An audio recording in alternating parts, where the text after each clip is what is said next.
هاي الموديلات مو طبيعية، إيش قد بيها فخامة تخبل. هلا بيكم، وياكم فصالة علينا، واليوم جايبيلكم أحدث فصالات الدشاديش الصيفية للسنة الجديدة بتصاميم عراقية راقية ولمسات ناعمة تخطف العين من أول نظرة.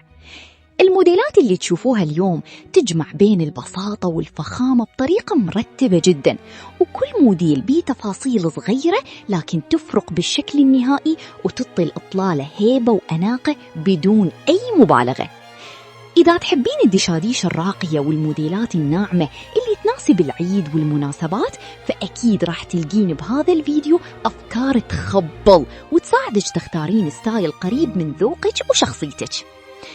هواية بنات يحبون الإطلالات الهادية اللي تبين مرتبة وفخمة بنفس الوقت، ولهذا ركزنا بهالموديلات على التصاميم العصرية والتفاصيل الناعمة اللي تخلي كل موديل مختلف ومميز.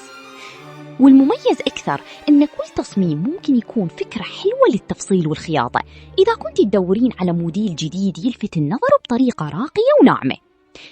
الأناقة الحقيقية مو بكثرة التفاصيل، الأناقة إن الموديل يكون بسيط لكن حضوره قوي ويخلي الإطلالة تنحفظ بالبال من أول مرة. وبالنهاية خلي ستايلك دائما يعبر عن ذوقك ويخلي حضورك مختلف بكل مناسبة. وتابعوا فصالك علينا حتى يوصلكم كل جديد من موديلات الدشاديش العراقية والترندات الفخمة.